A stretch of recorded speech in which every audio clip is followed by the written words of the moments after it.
But the action really kicked off on Sunday, and we had three main big series that we all, really like to watch. F1, IndyCar started their season, and obviously the Cup race.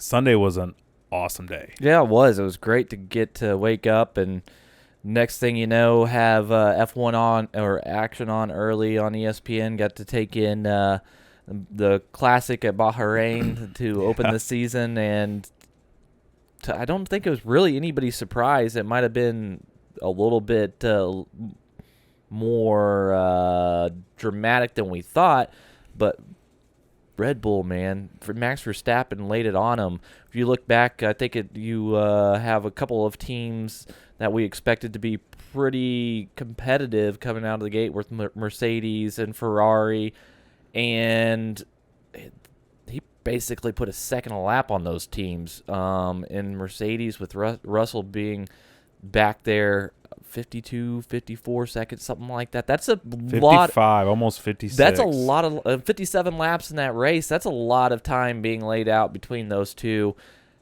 I don't know if we're looking at this too early in the season and calling it, but I hear a lot of talk, and I'm right there with them. Red Bull is the team to beat already. Yeah, unfortunately, I didn't get to watch it like a hawk. Missed a little bit. We're getting the final projections going, looking at lineups for the Cup race, because that's obviously our main focus.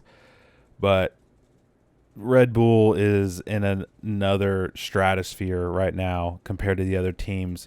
But honestly, I don't expect that to happen. I put out a poll on my Twitter. Everyone go check that out, Race Day Sage.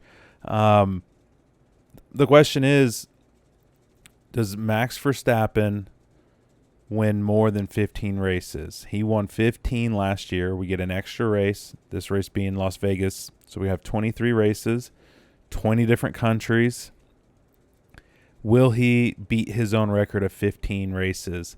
What do you think? Do you think he's going to get more or less or exactly 15 again based on what you're seeing? It's so hard to win that many races in the season when there's only now 23 races. 15 is a large number to surpass. I want to say no just because of the sheer odds of that actually happening, but if there's somebody that's going to do it, it's probably him. It was kind of exciting. I think the other big takeaway that I saw from the racing action on the track was Aston Martin being able to be competitive. Fernando Alonso was competitive all weekend in the practices, qualified strong. And then his teammate Lance Stroll, after coming off an accident on the mountain biking trails, he suffered a broken wrist, had all that repaired, and was able to get a sixth-place finish, I believe. So we had a podium finish and a sixth place. A lot of different strategy goes into the F1 DraftKings environment than the NASCAR, and I know we're still trying to learn the F1 game because last year was the first time they offered it, and trying to dial in the amount that you pay for your constructor versus your big dog at the top. There's a lot that goes into that, and we're fine-tuning that, getting more data on these kind of places. We got another week off before they get to Saudi Arabia, so getting to dissect a little bit, getting more exposure to real-life track action on F1, having, like you said, just having so much racing action on a Sunday was a lot of fun. Well, and you brought up Aston Martin, and in my opinion, you know that they're fast because Lance Stroll, who just struggled for a while, finished sixth. So it's not just Alonso coming in and just getting a little bit more out of that equipment. We saw Vettel last year, Sebastian Vettel, do really pretty well throughout the season. Obviously, he would have liked to have done better, but still pretty solid, and they seem to have really stepped their game up. Ferrari, for some reason, still seems to be having reliability issues. Leclerc won this race last year and had, I believe it was an electrical issue, finished last, didn't he? No, second to last. And it's not like these guys didn't have track time to diagnose this stuff. They had testing and stuff the week prior. So these guys are coming in with the latest and greatest tech. Sure, there's things that are going to happen, but reliability problems in the first race isn't a good sign because we saw Ferrari last year have several issues and it really just reoccurring throughout and the year. reoccurred late in the year too. Not a good sign going into it, especially when there's other teams that were expecting a lot from Mercedes this year, and they didn't look as fast as I was hoping, but it's still early. I'm happy to hear that where they came in to the testing versus where they were in the race, not position-wise, but performance-wise, they were happy that they made improvements, but they're still off, and I was expecting a little bit more. I expected that Mercedes-Red Bull gap to be a lot closer. I would assume that it would be Hamilton going against Verstappen, but we saw, Russell was the only one to get a win last year for Mercedes. He outperformed Lewis Hamilton in most races. It might be one of those things where, Russell gets off, the first few weeks ahead of Hamilton. The team starts prioritizing him to go after Verstappen. But at this point, neither guy looks like they're going to be competitive, which is a real bummer because 2 years ago we saw an epic battle between Hamilton and Verstappen. And I know we don't have too many more years, I would imagine, with Hamilton.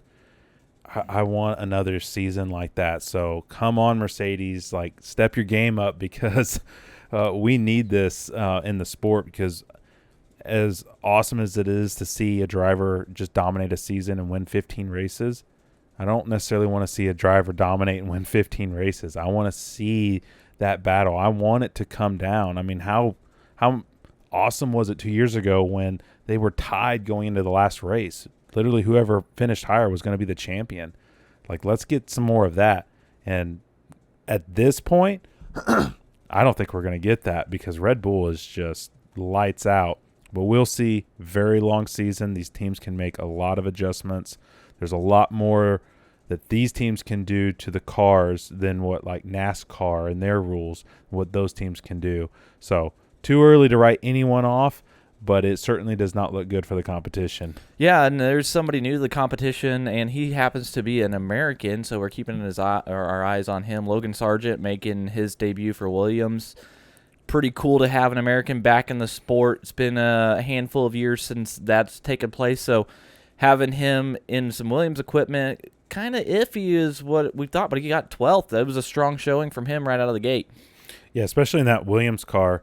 Man, like I said, just didn't get to see enough of the race to be able to comment real deeply on how some of this stuff played out. But, seeing the results, that's big for that team. That's going to be big for that driver.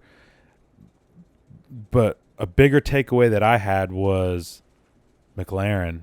What is happening? Obviously, Oscar Piastri, he's finishes last, has trouble early, and his teammate Lando Norris finished 17th.